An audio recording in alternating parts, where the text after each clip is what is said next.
Psaume 141, tu vas dans le verset 1 à 4. Psaume 141, verset 1 à 4. Na kombo ya tata mwana pe tata molimo santo tokofongola lisusu bible na biso mpo na deuxième lecture na biso tokozwa yango na Exode chapitre 20 verset 1 à 17. Na kombo ya tata mwana pe tata molimo santo totelemi biso pour la troisième fois tokotanga livre na biso bible na biso mateya na biso mokolo ya lelo tozwi yango na Proverbe chapitre 31 tokotanga verset 10 tina 15 après tosote tokei na verset 25 tina 31 vu que temps les insultés tozala vraiment rapide mais so tokei na banda tokotanga ne surtout mobimba nango Proverbe 31 de 10 à 31 soki tozwi tokotanga boye na kombo tata mwana mpe molimo santo na likolo ezali titre nango ezali portrait de la femme vertueuse. Qui peut trouver une femme vertueuse? Elle a bien plus de valeur que le père. Le cœur de son mari a confiance en elle et le produit ne lui feront pas défaut. Elle lui fait du bien et non du mal tous les jours de sa vie. Elle se procure de la laine et du lin et travaille d'une main joyeuse. Elle est comme un navire marchand. Elle amène son pain de loin. Elle s'élève lorsqu'il est encore nuit et elle donne la nourriture à sa maison et la tâche à ses servantes.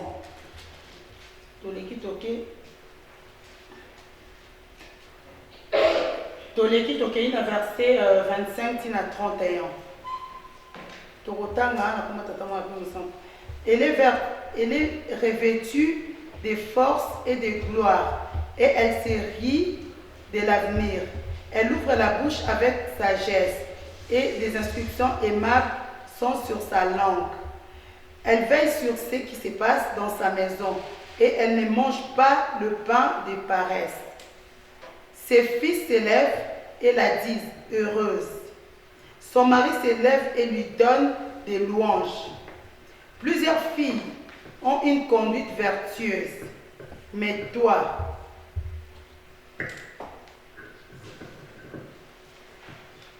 plusieurs filles ont une conduite vertueuse, mais toi, tu le surpasses toutes.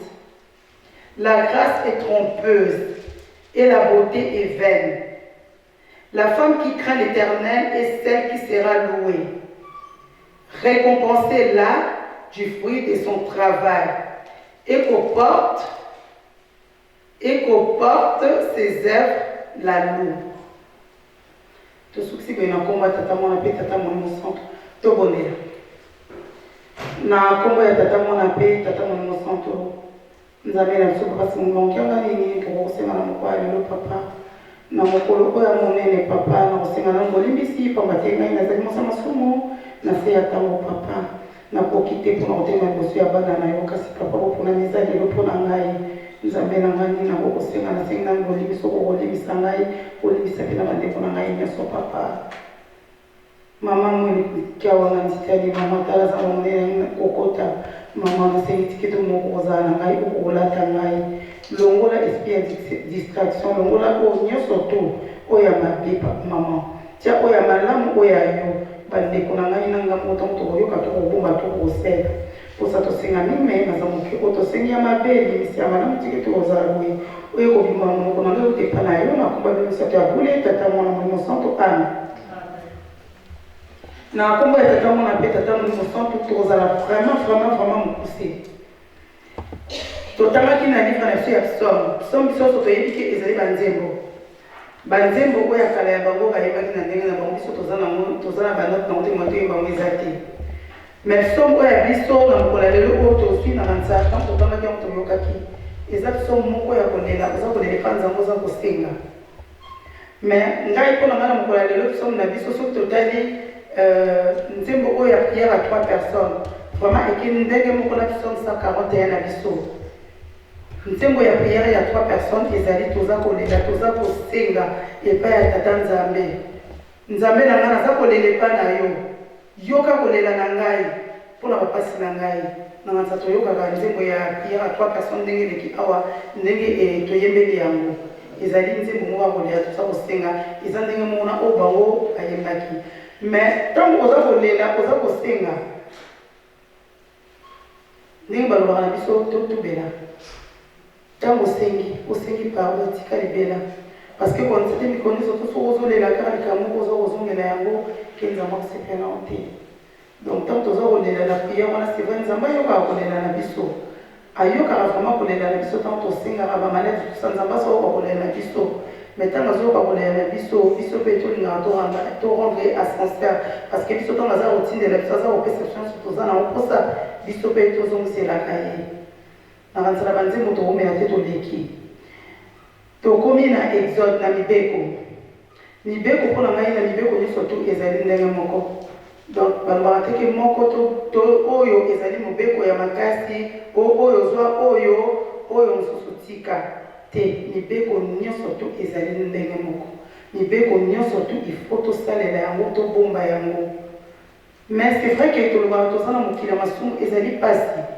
eza vraiment pasi mais papa mama soki tomipesi tokokoka soki tomipesi tokokoka tosalaka kaka mobeko oyo vraiment ngai vraiment ezalaka mpasi mpona ngai mais kota mabondeli sala makasi ti un jour omona kaka likambo wana elongwe okokamwa yo moko olobi mais oyo nazalaki kokoka ngo te ezalaki mpasi vraiment mpona ngai mais ndenge nini nakoki yango donc ntango okoki yango okomona o mais eza nango normal eza lokola ntango tokendaka pa ya docteur alobi na yo oza malade balobi na yo ke mama en tout cas kolia lisusu mungwa te soki olie mungwa okokufa santé na yo vraiment eza kodépendre na mungwa soki otiki kaka mungwa okovivre longtemps mais soki otiki mungwa te ocontinue en tout cas okovivre longtemps te nakanisa soki médecin alobi na yo ndenge wana ntango tozonga na bandako mungwa olia ngo suti na kanisa soki ozalaki nango na placard na yo okoki meme kobwaka okomi kosala attention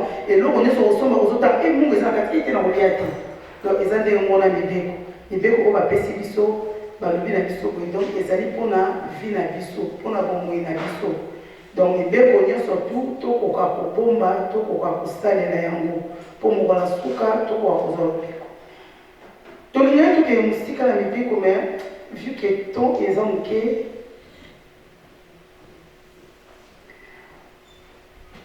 mobeko mama mwilu tokolobela siko mpona mama mwilu na kati ya mibeko mama mwilu soki alongaki parce que mama mwilu abandaki kotosa azalaki mama ya botosi azalaki teke oyo te nasango te azalaki vraiment mama ya botosi nakanisa toyokaka baexemple na bato oyo bazala na ye oyo parce que toza na baexemple bato oyo bamona ye oyo bavanda na ye oyo baviva neti lelo basusu bazali toyokaka ngo mama mulu azalaki mama moko ya botosi donc abandaki kotosa mibeko donc biso mpe tolanda totosa na mibeko toleki tokomi na nini na mateya na biso ya mokolo ya lelo oyo totangi lelo nakanisa toyoki na kati ndenge balobi une femme vertueuse nakobandela susu kotanga yango après tokocontinue. Qui peut trouver une femme vertueuse? Elle a bien plus de valeur que le père. Le cœur de son mari a confiance en elle et les produits ne lui feront pas défaut. Le cœur de son mari a confiance en elle. Biso mon total à maman Mouilou. Maman Mouilou, papa c'est mon nom, azaki na confiance na ye. Maman Mouilou, non, azaki na confiance à mon bali na ye. Tant papa c'est moi qui m'bang, azwaki mosala. Papa c'est qui mosala, papa c'est moi qui m'bang, azakolo. Papa, maman Mouilou la muki. Na nza total à moti na batéa quand on a un maman Mouilou la muki. Mais papa, vous avez le banane. ah naza koloba nkolo yesu moto aza kopesanga mosala na sala. Mama alobaki papa ndima na kosunga yo na koede yo. Et puis maman mula sukaki wana te atikaki te. Le 5 avril papa Simoki Mbango alobi na ye mama alobi na toko fobeta ngonga. Mama mula ndimaki tongo etali mama mula kei abeti ngonga. Mais yo na ngai na mokola lelo mama papa vraiment ndenge tozali awa na tongo okolambo kozala mosala okende mosala papa alobi na ah te mama lelo kokende te vanda nanu parce que ngai vraiment boyebo te nga fona kende fona kekotisa mbongo pa mondele oza mwasi abote osi te wana tolandi mama mulu te biso fo tozoreflete image ya mama mulu donc fo tolanda c'est vrai ezali mpasi olobaki ezali mpasi mais soki tokoti na kati ya mibeko vraiment soki totali bien tobandi kotala oyo mama mulu asalaki ekozala mpasi te mpona biso tokolanda tokosala yango. Mama mulu azalaki mwasi botosi. Mama mulu atikali papa Simoki Mbangu bakangi ye akei. Kasi mama mulu atikaki mosala ya mobali na ye te. Ndenge alobaki na mobali neke ngai na kopesa yo maboko. Mama apesaki ye maboko. Malgré que ma tentation eyaki ya ndenge na ndenge. Na mboka bapapa mosusu bazala koya komeka ye ah vraiment mama yo mobali sakei na ye. Nani akobokola yo bana? Okolia ndenge nini na ye ndenge alobaki ke ngai kaka naki mbangu na ngai.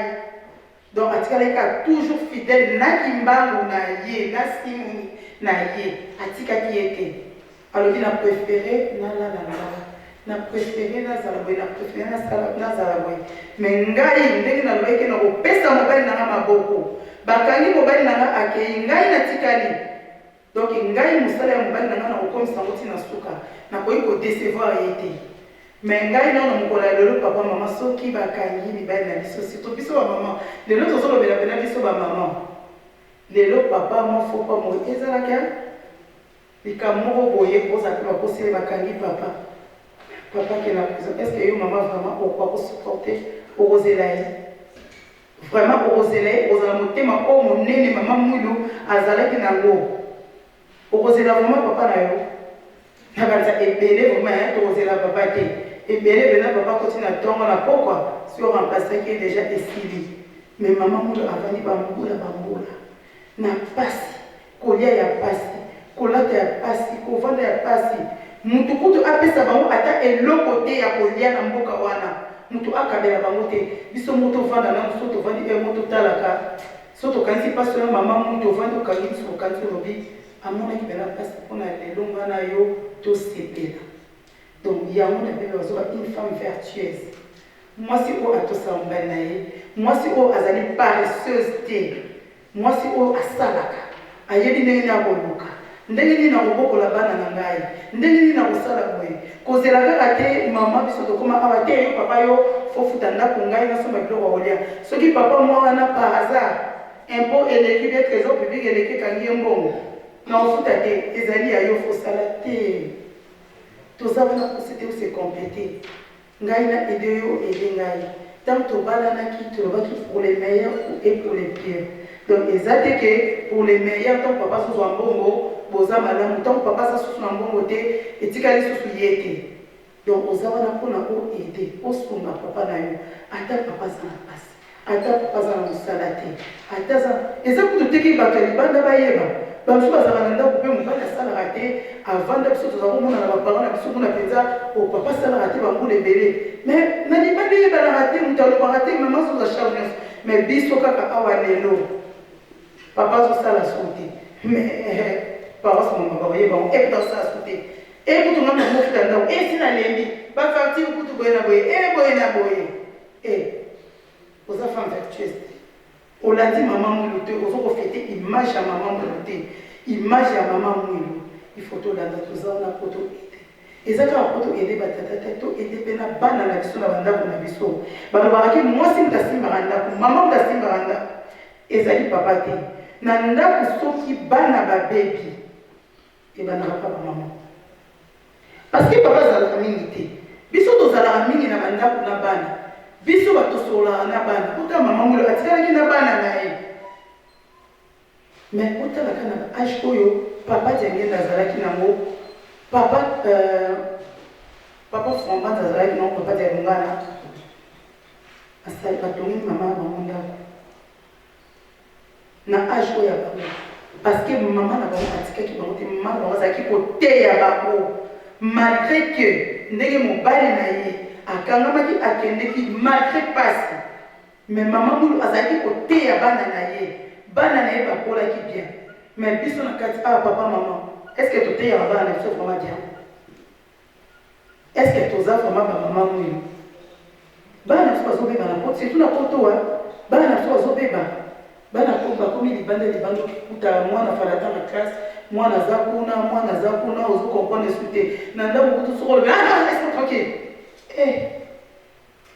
mpona nini parce que oteyaki te yo mama oza na tranti toza kaka na terre ozala erus na batelefone kosololaka tout ça or na ntango wana mpona oloteya mwana na yo kozokoka koteya mwana na yo te osala role oyo ya mama oyo aza nango na ndako ke nateya mwana na ede mwana yo ozo kosala yango te oza kaka kobima nakei na kotala kingandi kamarade na ngai nakei moziki nakei nini yo boye oza mama mulu te mama mulu avandaki tolanda vraiment exemple ya mama mwelu mais mama mulu na ndenge avandaki wana avandi azelaki mobali na ye ntina suka yango na mama mulu alongaki na kanisa toyokaka mokolo mama mulu akufaki toke vraiment tokati vraiment 8 ans mokolo mama mulu akufaki ngai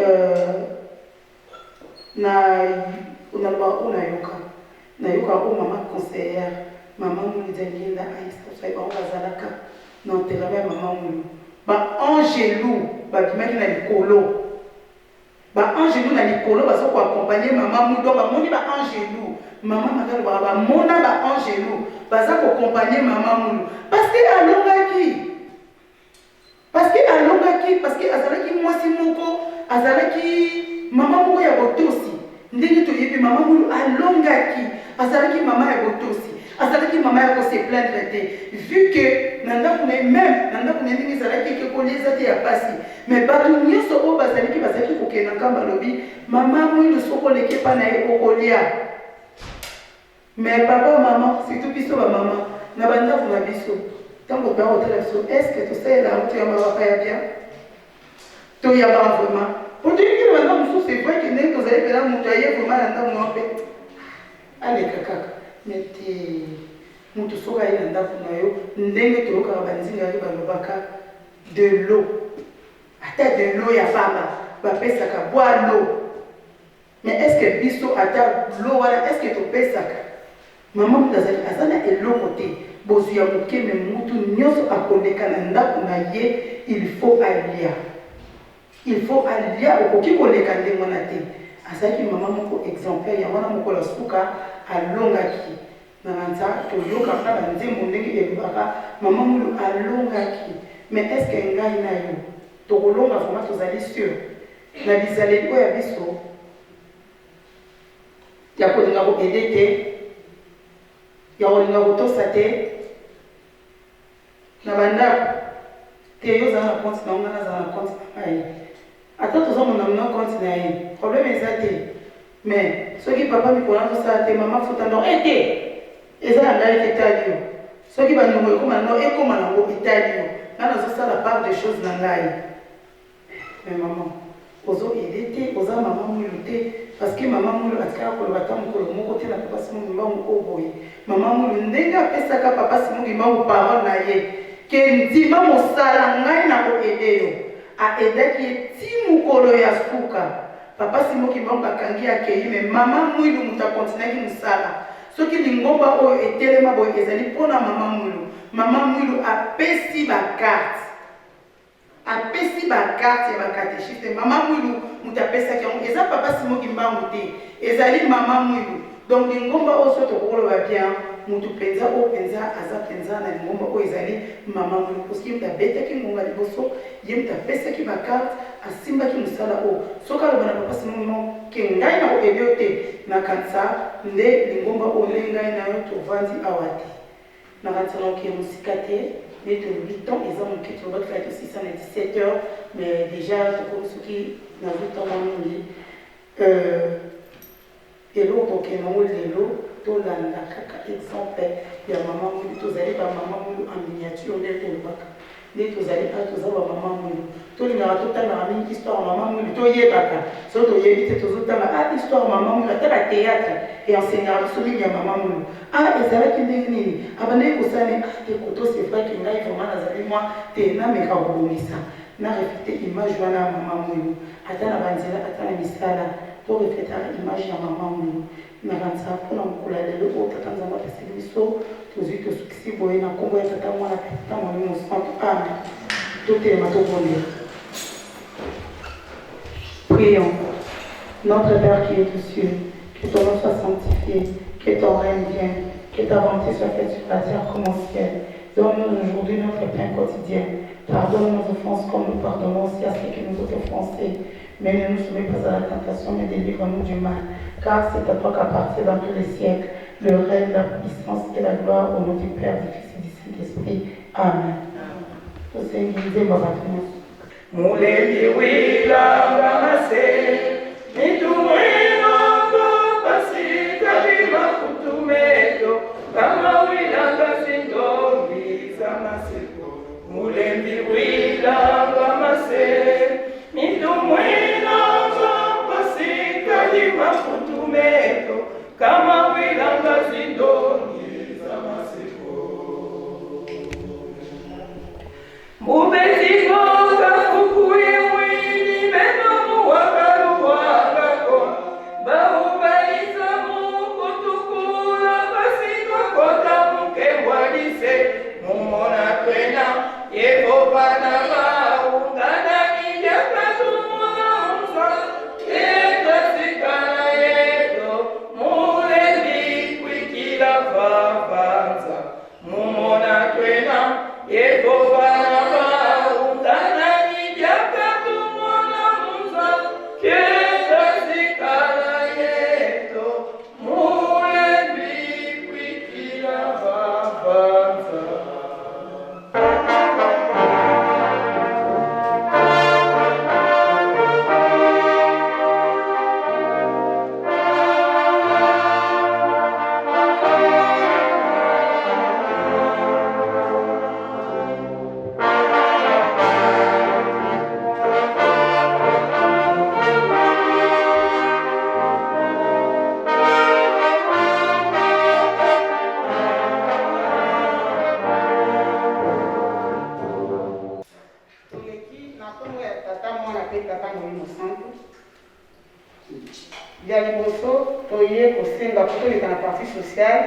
Maman a besoin de côté, elle a besoin de côté.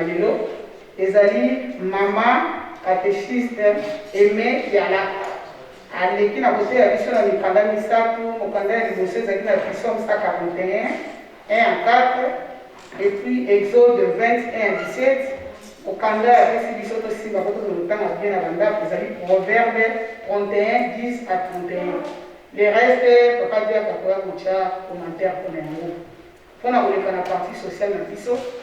Maman Mouilou, oye, oye, oye, soutien de l'église, femme internationale. Tosengi na maman Flore, aya côté sa biso, moi et circonstance de mon collègue. Au nom du Père, du Fils et du Saint-Esprit. Discours de circonstance prononcé à l'occasion de la commémoration du 62e anniversaire de la transfiguration de Maman Mouilou Kiawanga Marie Nzipeng. À sa divinité, Papa Simon Kibangu Kagani, chef spirituel et représentant légal de l'Église kimandiste.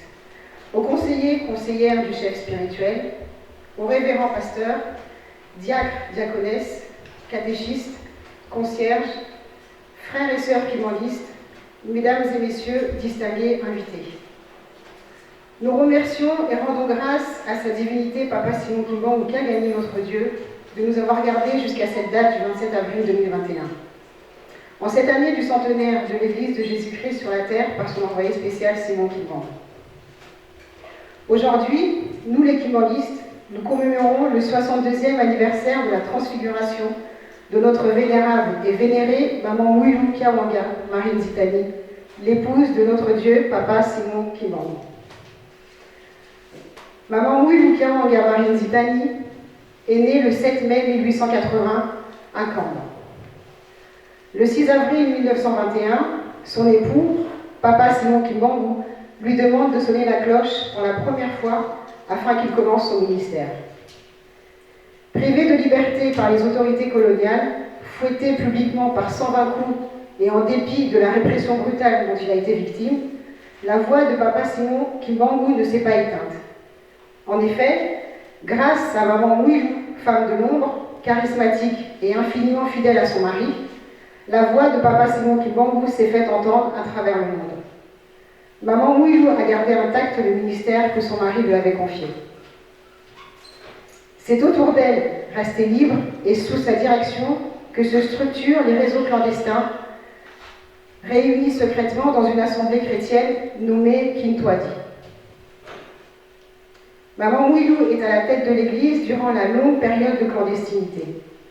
C'est sur ses épaules que repose pendant plusieurs années la tâche écrasante d'informer, d'enseigner la bonne parole et la pratique du kimbanguisme.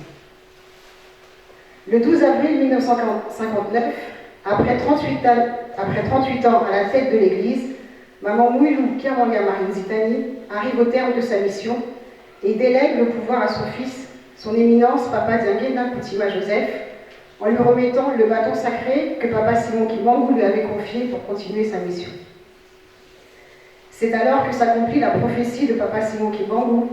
Avant d'être arrêté, il dit à son fils, « Toi, Dianguena, la voix du Seigneur m'a dit que tu seras mon successeur. Tu seras à la tête de l'Église. » C'est également le 12 avril 1959 que Maman Mouilou distribue les premières cartes aux catéchistes kimbanguistes. Le 27 avril 1959, Maman Mouilou Kiawanga Marine Zitani rend l'âme après 38 ans d'engagement avec ténacité au service du kimbanguisme. Elle fut enterrée au cimetière de Ngombe Kinsuka. Papa Dianguena n'aura de cesse de rendre hommage à la fois à son père et à sa mère, présentés tous les deux comme fondateurs et piliers porteurs de notre nouvelle Église africaine. Quelques mois après la mort de Maman Mouilou, le pouvoir colonial belge finit enfin par reconnaître officiellement le kimbanguisme le 24 décembre 1959. 50 ans après, la dépouille mortelle de Maman Mouilou venait de rejoindre celle de son époux, Papa Simon Kimbangu, dans le mausolée de Kamba, lors d'une cérémonie d'exhumation le 27 avril 2009. Maman Mouilou est notre étoile polaire qui brille pour éclairer la route de notre liberté. Elle a marqué son sceau dans le respect de la volonté divine par l'observation des commandements, par son comportement pieux, par son amour de tous, y compris de ses ennemis, mais aussi par la manière dont elle a mené son ministère malgré les arrestations et les relégations des adeptes kimbanguistes. Sa vie est une infinie preuve d'amour maternel pour toute l'humanité opprimée. Maman Mouilou nous éclaire parce qu'elle est sévère avec elle-même et envers nous autres, ses enfants, au sujet de notre sacrifice pour l'égalité, la liberté et la fraternité de toute l'humanité. Il nous appartient, nous kimbanguistes, en ce jour du 27 avril 2021, de cerner et de comprendre la véritable personnalité de cette maman. Femme africaine, femme internationale, qualifiée d'âme du kimbanguisme, que l'histoire élèvera au plus haut rang parmi toutes les femmes qui ont marqué l'histoire de l'humanité. Nous l'avons vu notamment avec la commune d'Etterbeek à Bruxelles, en Belgique, qui a renommé de façon temporaire, c'est vrai, le square Léopoldville au nom du square Marine Mouilou Kiawanga Zitani, résistante congolaise. Grâce à Maman Mouilou et à son soutien infaillible au ministère de Papa Simon Kimbangu, l'Église kimbanguiste existe encore aujourd'hui. Alors rendons-lui hommage, Naïsenu. Maman Mouilou Zwa le Kongolais. Que vive Maman Mouilou Kiawanga Marine Zitani, que vive sa divinité Papa Simon Kimbangu Kagani. Maman Mouilou, oyez!